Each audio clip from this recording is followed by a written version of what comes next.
aşağıda olmasını gözləmək. Daha sonra keçirik dürüstlüyə. Bəs dürüstlük nə? Dürüstlük doğru danışmaqdır. Dürüstlük vergi sözü yerinə yetirməkdir. Bu insanlar bilir, düzgünlüyü, etibarlılığı insanlarda bu xüsusiyyət, bu davranış mədəniyyəti insanlarda düzgünlüyü, etibarlılığı təsdiq edir. Deməli, dürüstlük nəyidir? Doğru danışmaq.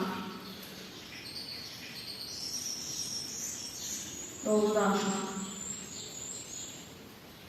Doğru danışmaqdır, düzgünlüyü sevməkdir. Daha sonra bəs ədəblik. Ədəblik nədir? Ədəblik istənilən vəziyyətdə hamı tərəfindən qəbul edilmiş dəyərlər çərçivəsində özünü aparmaqdır.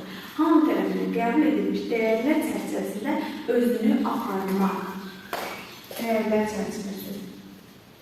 Hamı tərəfindən qəbul edilmiş kimi yadınıza saxlaya bilərsiniz, dəyərlər çərçivəsində yadınıza saxlaya bilərsiniz. Dəyərlər.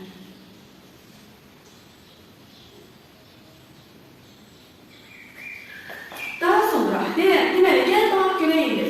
Nəzakətlilik nə olduğunu mədəni nəzir davranışdır. Mərifətlilik sərhədli hiss etməkdir. Zəriflik fərqli xüsusiyyətlərini aşkarlamaqdır. Təvazökarlıq müsbət keyfiyyətlərini qoruyub saxlamaqdır.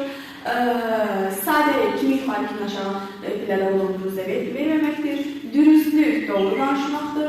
Ədəblik isə dəyərlər çərçivəsində özünü deməli, qəbul edilmiş dəyərlər çərçivəsində özünü aparma qabiliyyətidir. Davranış mədəniyyəti bu qədər. Gəlin görək, yəni orada bəzi məqamlar var ki, onlar uşaqlar üçün də onları izah etmirəm. Hansı ki, ticarət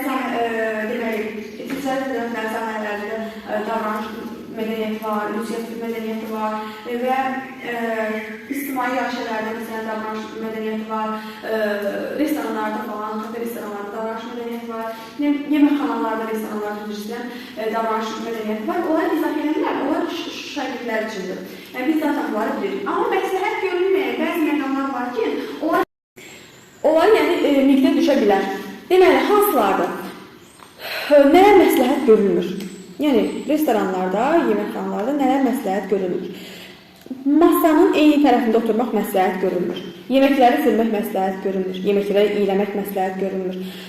Daha sonra digərlərinin hərəkətini izləməkdir. Digərlərinin, məsələn, masasına baxmaqdır. Masanın üzərində daraq qoymaq, cib dəsmalı qoymaq, əlcək qoymaq, saç daramaq. Bunlar məsləhət görülmür. Hamı üçün yəni nəzərdə tutulmuş, yəni müştərilər üçün nəzərdə tutulmuş qəzetdir, jurnaldır. Bunlar uzun müddət əldə saxlamaq məsləhət görülmür. Yəni masanın eyni tərəfində oturmaq məsləhət görülmür. Üzbəyiz oturmaq daha məsləhətlidir. Və üzü zala oturmaq da daha rahat hesab olunur.